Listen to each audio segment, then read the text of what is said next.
Hace aproximadamente un año, la Facultad de Ciencias Políticas y Sociología de la UNED ponía en marcha el Seminario Permanente sobre Cuestiones de Género.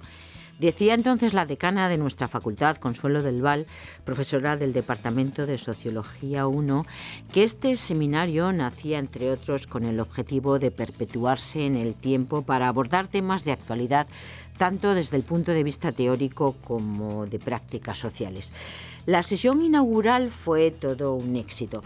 Se presentó el libro Contra filósofos o ¿En qué se diferencia una mujer de un gato?, de Mercè Rius, en el que se debatió sobre la misoginia en la historia de la filosofía.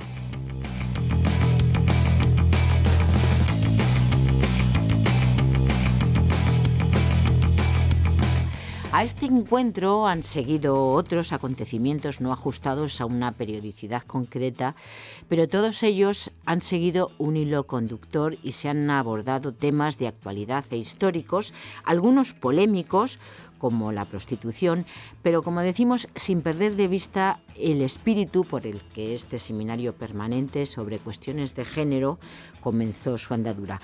Por cierto, para todos aquellos que tengáis interés o en su momento no pudisteis estar presentes, hemos recogido estos debates y podéis consultarlos en YouTube y desde nuestro canal multimedia canal.uned.es.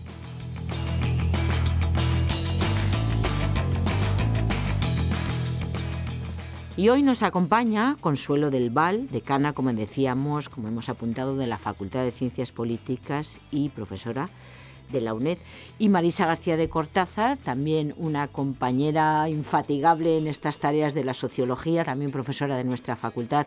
Gracias a las dos por acompañarnos y un placer para nosotros de verdad teneros de nuevo. Y con ellas vamos a tomar el pulso a las mujeres académicas, a las mujeres profesionales de la universidad.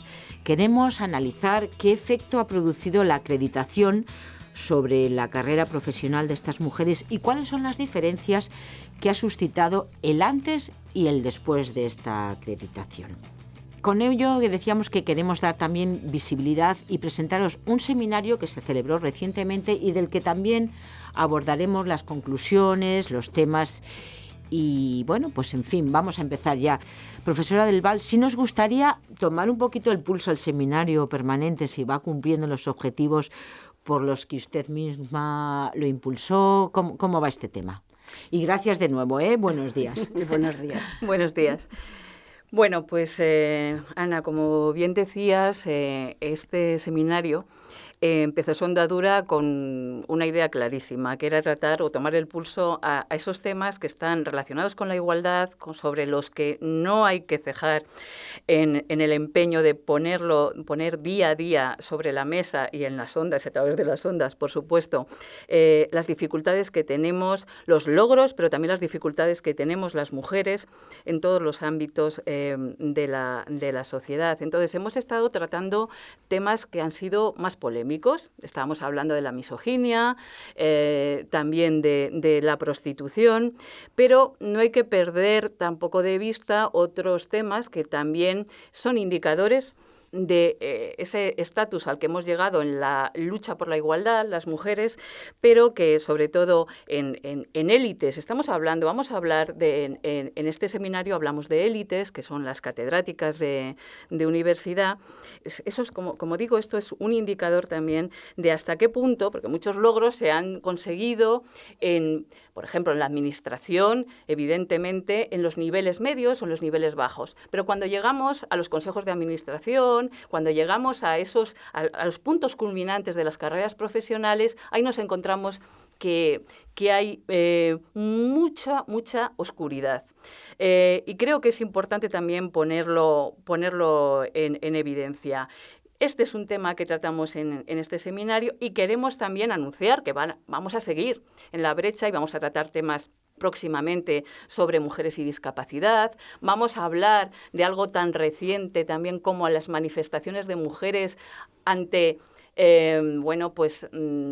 hechos tan contundentes como la toma de posesión de Trump en Estados Unidos y cómo ha sido un catalizador para volver otra vez a aunar muchas voluntades y intentar poner freno y sobre todo poner voz a todas esas mujeres y a todos esos hombres que sí que están luchando, llevan muchos años luchando por la igualdad.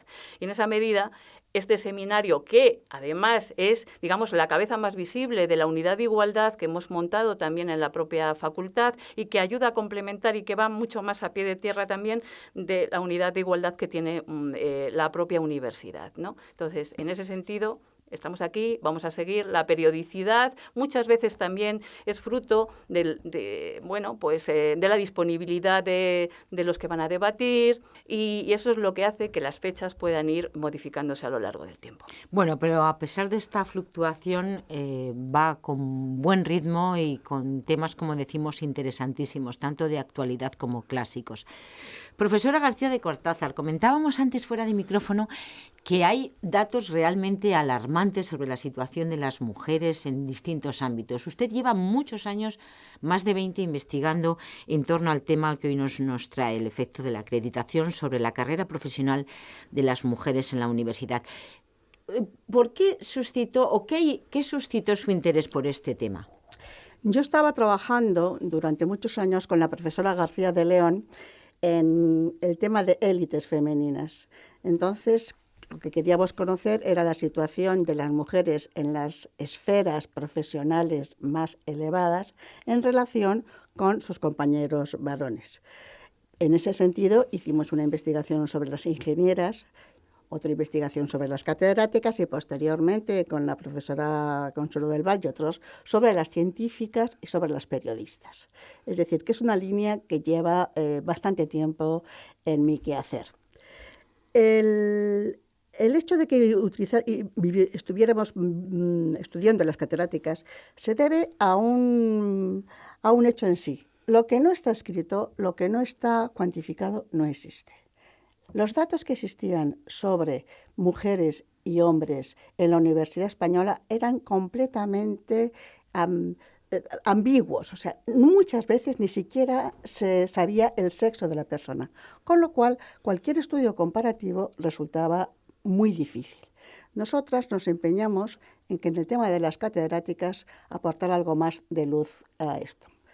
El trabajo fue ímprobo porque al no existir tuvimos que recurrir a unas bases de datos completamente difíciles, pero que al final lo conseguimos y a partir de eso pudimos establecer cuántas catedráticas había, en qué áreas de conocimiento, cuáles eran líneas, por así decirlo, más habituales, menos habituales y desérticas.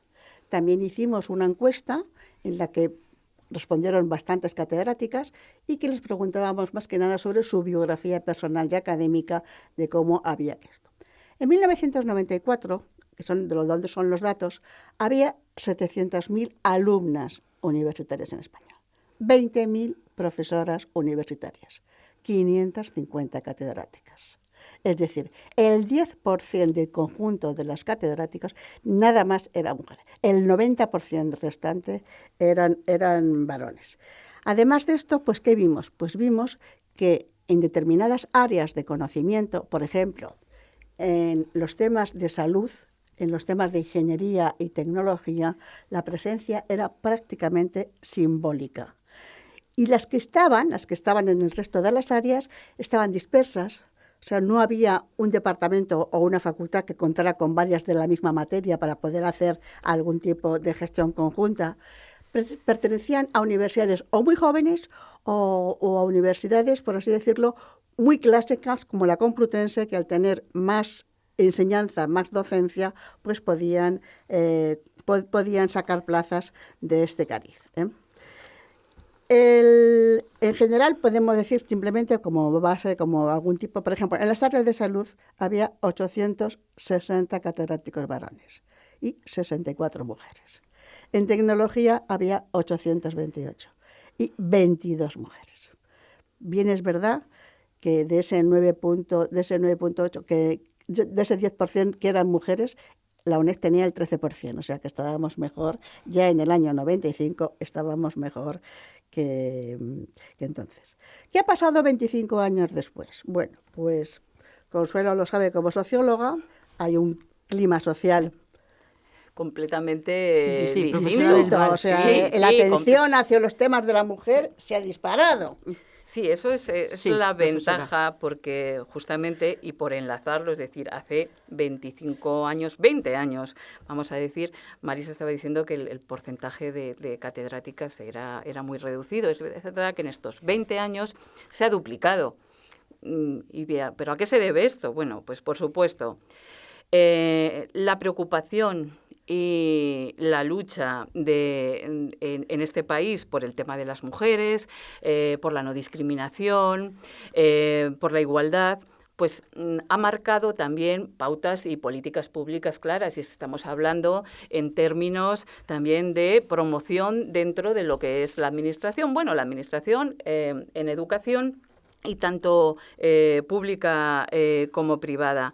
Entonces, en este proceso, sobre todo el que hemos vivido ahora y en el momento en que se implanta ya todo el proceso de acreditación, pues esto va a tener unas consecuencias, porque cualquiera que nos esté escuchando puede pensar, bueno, pero la acreditación lo ha favorecido, lo ha dificultado. Y en realidad sí que lo ha favorecido. En principio, ahora en estos momentos, por ejemplo, la composición de los tribunales ya requiere que haya un 40% al menos, en este caso, de mujeres. ¿Esto qué es lo que provoca o qué es lo que produce? Bueno, ¿o qué garantiza? Bueno, pues que ya no esté o no se tienda a esto que ha ocurrido durante muchos años, de hacer también la composición o elaborar los tribunales con una mayoría de varones, que son los que están más enraizados, más anclados en la institución educativa, y que permite seguir cooptando a sus iguales y en este momento y en ese caso también ir dejando un poco más de lado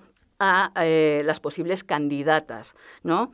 Por otro lado, también el proceso de acreditación pues permite romper con algunos de los miedos que pudieran tener también las mujeres en ese proceso. Cuando digo miedos es, no existen tampoco unos números clausos, es decir, es un proceso en el que presentas todos tus méritos, toda tu trayectoria, no hay que hacer en principio ningún tipo de defensa ni oral ni delante de también de tribunales previos, sino que se hace esa valoración. Entonces, conjuntamente con no haber esos números clausus y con todo ese proceso es algo, digamos, entre comillas, no más anónimo, pero porque los nombres de los candidatos están ahí, pero sí que es un proceso, digamos, más aséptico el reconocimiento de la capacitación de los candidatos para obtener el estatus de catedrático. Y en el acceso luego dentro de las propias universidades, una vez que se ha conseguido la acreditación, también está pactado según unos criterios, que pueden ser antigüedad en la obtención de la acreditación, los que sean, pero ya no existe posibilidades en ese sentido de que haya un sesgo hacia los varones frente a las mujeres. Y antes Marisa también, yo creo que también off the record estábamos hablando de las propias trayectorias vitales de las mujeres. Es decir, hace 20, 25 años todavía existía una presión social sobre esto de llevar la vida paralela a la vida pública y la vida privada, es decir, la trayectoria profesional con la trayectoria familiar. Ahora es más que habitual el que se dilate, por ejemplo, pues no sé, la maternidad. Entonces, hay las trayectorias académicas. Casi todas las jóvenes que entran en esta dinámica, desde los 25 hasta los 39, 40 años, hay cada vez más posibilidades de becas, de acceder a formación adicional, a intercambios con otras universidades nacionales e internacionales, proyectos de investigación que permiten asentar esa carrera, y también, en la medida que está más sancionado públicamente, el poder dilatar lo que es luego su estabilización incluso familiar. Entonces, en esa medida es cierto, hay que decir, que ese proceso de acreditación ha favorecido o favorece el que haya un acceso superior, en mayor número de las mujeres a las cátedras, ¿no? Bueno, yo eso lo notaba. Sí, profesora García de Cortázar. Vamos a ver, eso la acreditación se empezó a realizar en el 2008. Claro, eso lleva después un periodo de hasta que se formaliza una cátedra en las universidades. ¿De qué depende de esto? Depende muchas veces del dinero que haya. Con lo cual, vamos a empezar a ver cada vez más que efectivamente el sistema de acreditación, porque todas las candidatas que se van a presentar a actuales oposiciones y a futuras oposiciones, va a ser más, va a haber más porque esta gente, al haber más plazas y tener muchísimos menos, o sea, el estar mucho más preparadas y estar mucho más dispuestas a afrontar una oposición, pues va a ser en el futuro, va a crecer mucho el número de mujeres en las cátedras. Ahora los datos que tenemos los últimos datos que tenemos se refieren al 2015. Todos sabemos que por todo el problema económico que ha vivido en España, las subvenciones para la promoción ha sido escasísima. Pero de todas maneras, si uno analiza el último año o los últimos, se ve que hay una subida que parece que es una recta imparable. Del destino de recursos. Del destino de recursos del último año. Bueno, ahora yo creo que en este momento que se han convocado 500 cátedras en España, sí. O sea, que son muchas, sí. O sea, y que a esas cátedras van a acudir muchas mujeres y que una proporción importante de esas cátedras las van a obtener mujeres. Es decir, que esta es una trayectoria que se va a mantener.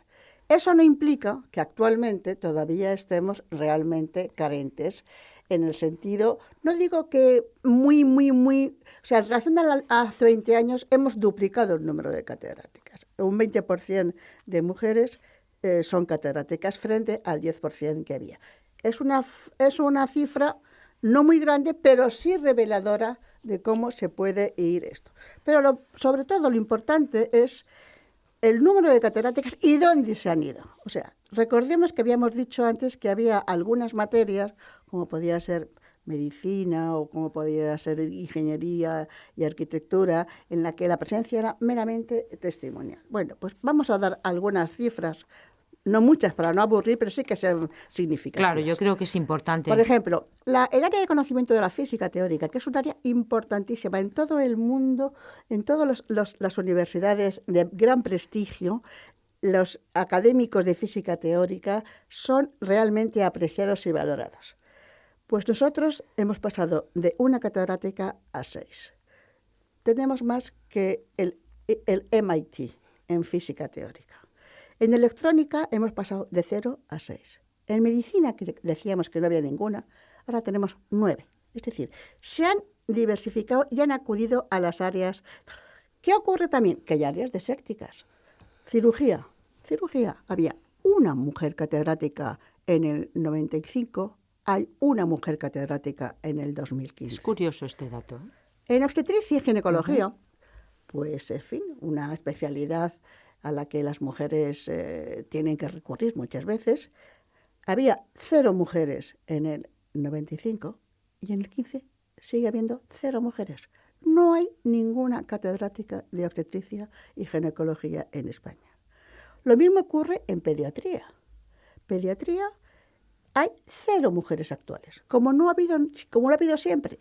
0 mujeres en pediatría y en psiquiatría. ¿Qué interpretación hace usted de este dato, profesora García de Cortázar? Pues yo pienso que son... Porque el área de la salud tampoco es ajena a la mujer. No, al revés. Es mucho más, por ejemplo, la astrofísica o la astronomía, la robótica, pero no la salud. La salud. Pues yo pienso que estas áreas son áreas que, como han sido de toda la vida masculinas, tienen una tradición tan masculinizada que es dificilísimo que una mujer pueda progresar.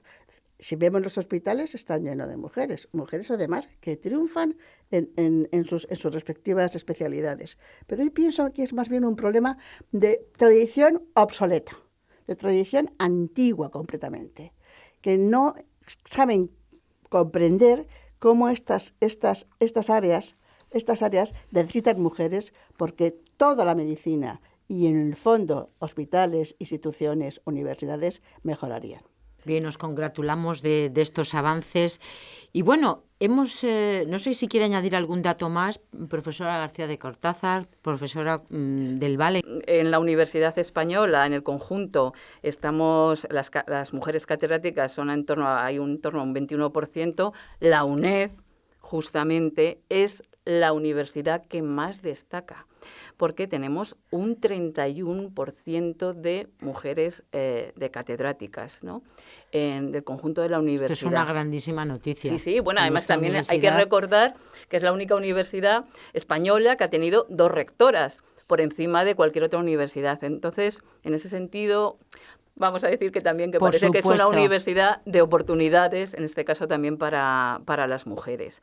Ahora, a mí, y permíteme, Ana, sí que me gustaría preguntarle algo a Marisa sobre esto, por porque favor. ella es es su línea de investigación que ha tenido más continuidad a lo largo del tiempo.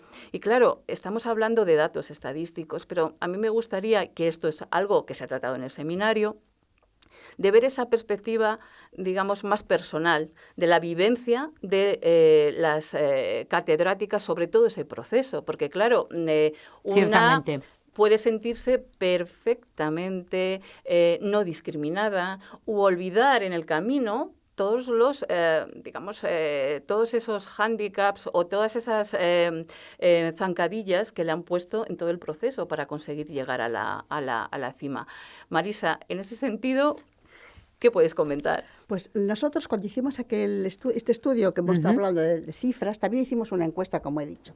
Entonces en la encuesta le preguntábamos aspectos personales, su biografía, aspectos académicos, su biografía académica, qué es lo que habían hecho después de la cátedra, qué es lo que pensaban de determinadas cuestiones en torno a su departamento, a la facultad, a la universidad en la que se encontraban. Y realmente nos encontramos con datos muy sorprendentes. A nivel personal, por ejemplo, es un dato que la mayor parte de ellas eran primogénitas. Es un dato que se repite mucho en las élites primogénitas. La mayor parte de ellas, pues, no tenían hijos. Y estaban casadas, un porcentaje únicamente un porcentaje en torno al 35% estaban casadas. Es decir, que los aspectos personales después tenían mucha relación con catedráticos.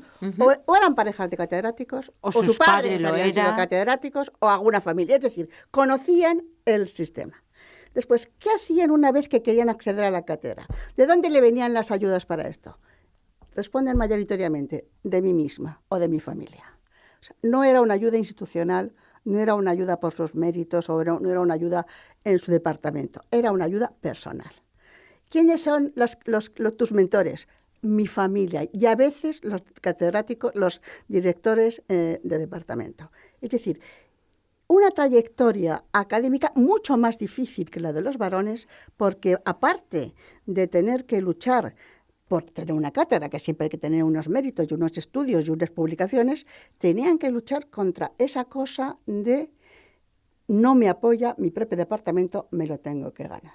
Y un dato que a mí me sorprendió enormemente, porque eran catedráticas las que respondían, y son mujeres que están acostumbradas que han triunfado y que están acostumbradas a vivir situaciones pues muy, muy importantes en su vida, la mitad decían que se habían visto discriminadas. La mitad de las mujeres catedráticas que respondieron a la encuesta decían que se habían visto discriminadas. Bueno, pues datos a considerar y que agradecemos que nos haya puesto en común, porque creo que nos están sorprendiendo a todos, a nuestros oyentes y demás. Bueno, quiero decir también que profesora García de Cortázar, que ahora vamos a seguir un estudio en la que vamos a hacer lo mismo, pero con las de ahora. Es decir, preguntar también cuáles han sido sus trayectorias y tal. Es un estudio en el que está la profesora del VAL, está la profesora Yolanda. Sí. Muy bien, pues dicho esto, comentábamos al inicio de esta interesantísima charla que todo esto viene un poquito a colación también por un seminario que ha tenido lugar recientemente en el que, entre otros, se trataba este tema, se profundizaba en él. Pero, ¿cuál ha sido efectivamente el objeto de debate en este seminario, profesora del VAL? Bueno, en realidad el objeto de debate es lo que hemos estado planteando en toda esta charla, es decir, es poner eso, en una misma mesa, debatir mujeres catedráticas, en este caso, de distintas áreas, que también tienen su propia cultura específica, las áreas.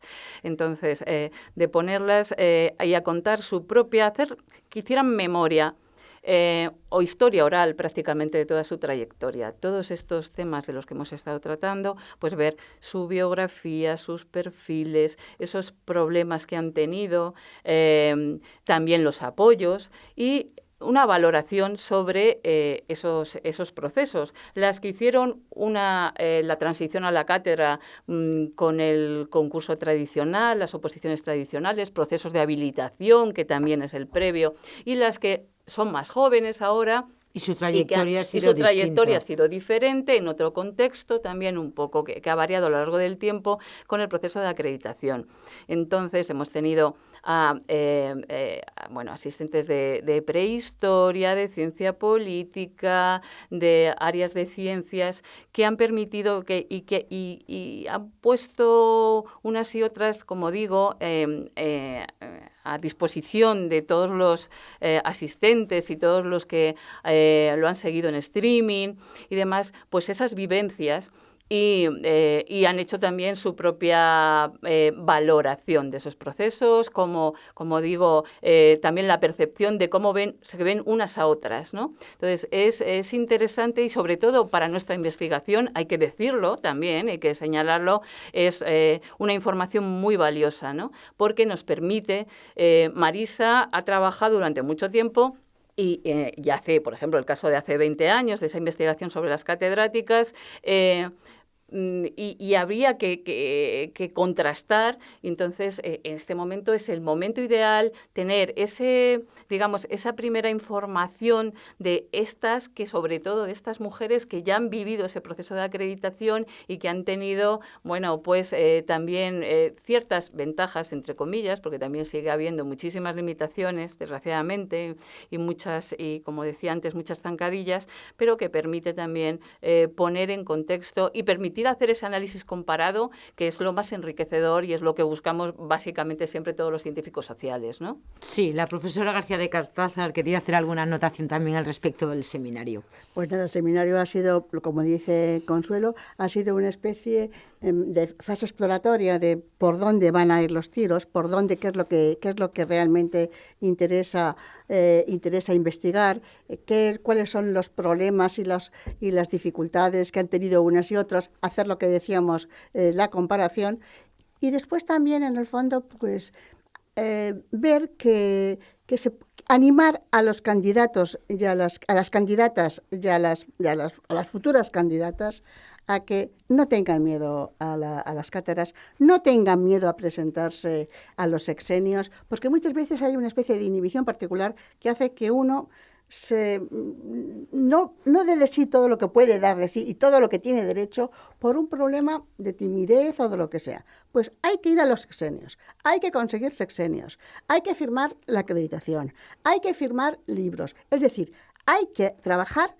porque sabemos que ahora el trabajo sí puede tener una recompensa en la trayectoria académica de las profesoras en España. Pero es triste, tenemos que seguir trabajando el doble siempre, profesora García de Cortázar, porque vamos a ver, los avances veo que van a buen paso, pero no han sido suficientes. ¿Qué se necesita impulsar? ¿Sobre qué debemos seguir trabajando? Que un poco la ha empezado usted a apuntar, profesora García de Cortázar. Profesora del Val, a ver, las dos, ¿qué creen? Porque veo que los avances van a buen ritmo, no sé si ritmo, pero bueno, van. Pero ¿qué tenemos que seguir impulsando? Y para no tener que trabajar el doble que los hombres para conseguir nuestros derechos. La divulgación es importantísima. En cada universidad. O sea, en cada universidad, que la gente, además los datos ya existen. Antes, como decía, los datos los teníamos que buscar uno a uno, ¿no? Ahora esa información existe. Los propios departamentos que tienen mujeres y que saben cómo están sus áreas y cómo está su universidad, pueden exigir, y porque tienen además completamente motivos y tienen además información, para que se vaya cumpliendo esa cosa de la igualdad. En todas las universidades hay una unidad de igualdad. ¡A por ellas! Esto es muy importante, perdóname que haga un inciso, fue la primera propuesta y por la que nuestra decana se ha dejado la piel. Lo primero que hizo fue montar, preparar un seminario permanente sobre cuestiones de género que va a buen ritmo. Eso lo tenemos que visualizar en todo. Efectivamente, pero es que existen todas las universidades, teóricamente, unas con más actividades, otras con menos. Pero vamos a dejar que eso sea un nombre y que sea una realidad. Y para las profesoras que están en una universidad y que tienen una unidad de igualdad, la primera igualdad es con ellas mismas, ellas y sus compañeros. Y que entonces ahí los rectores, los decanos, las personas que tienen autoridad, el Instituto de la Mujer, que no convoca una sola subvención para hacer el más mínimo estudio, es decir, que divulguen, porque la divulgación y la información es lo que te da fuerza. Sí, profesora del Val estará de acuerdo. Sí, estoy totalmente de acuerdo. Y digo, y además hay que aprovechar el contexto. Desgraciadamente, en los últimos meses hemos asistido también en los medios de comunicación, hemos podido leer y tener acceso a noticias sobre mobbing en la universidad con mujeres, acoso que se ha venido ejerciendo sistemáticamente. Y yo creo que salga esto a flote también ayuda a, como decía Marisa, a que realmente las mujeres nos vayamos en ese sentido empoderando y perdiendo miedo a todo. Por supuesto, a denunciar. Por supuesto, pues eso, a competir sin ningún tipo de complejo. Porque además, normalmente, las trayectorias que siempre se nos dice a las mujeres, que somos como hormiguitas, es decir, desde la educación infantil, desde la educación primaria, la secundaria, la constancia y por el trabajo es la pauta clásica de la mujer que intenta además hacer esa carrera académica. Y eso hay que ponerlo en valor y eso hay que defenderlo y hay que perder esos miedos, ¿no? Bueno, yo creo que hay que seguir apostando por eso y ir visualizándolo y todas las medidas que podamos adoptar desde aquí, me parece, desde nuestros pequeños puestos de responsabilidad, en esa toma de decisiones, creo que hay que animar y hay que empujar. Bueno, yo pienso que en esa valentía que reivindica con todo cierto Consuelo, hay también una valentía personal y familiar. Es importantísimo para que hombres y mujeres accedan a cátedras tener un posgrado o tener una estancia en universidades importantes. O sea, que la formación es fundamental. Eso puede llevar 2 o 3 años. Entonces, las mujeres tienen que pasar y hacerse fuertes y decirle a sus parejas, aunque tengan hijos, aunque tengan más, que se van a la universidad que la reclame, a la universidad a la que han conseguido becas. ¿Cuántas mujeres de mi generación no hicieron esta marcha hacia otros porque estaban casadas, porque tenían hijos pequeños, porque les parecía imposible que el marido las pudiera seguir, aunque lo otro era de lo más habitual? Entonces, valentía también con su familia, con la gente que le rodea, para decir, yo voy a hacer una carrera, un posgrado en tal sitio y yo me voy, nos veremos cuando podamos, pero estos años son para mí. Pues con este mensaje nos quedamos y apostamos por ello vivamente. Hoy, con la ayuda de la profesora Consuelo del Val, decana de la Facultad de Ciencias Políticas y Sociología, de aquí de nuestra casa de la UNED, y la profesora Marisa García de Cortázar, también de la misma facultad, hemos hablado de catedráticas de universidad, el efecto de la acreditación sobre la carrera profesional de las mujeres en la universidad. Profesora Consuelo del Val, ¿qué es ese seminario permanente de cuestiones de género que usted tanto está impulsando y que es el instrumento más visible de la unidad de igualdad de la facultad? Vaya por tan buen camino con este objetivo de perpetuarse en el tiempo para abordar temas de actualidad, tanto desde el punto de vista teórico, como decíamos, como de prácticas sociales. Gracias y muchos éxitos. Muchas gracias y buenos días.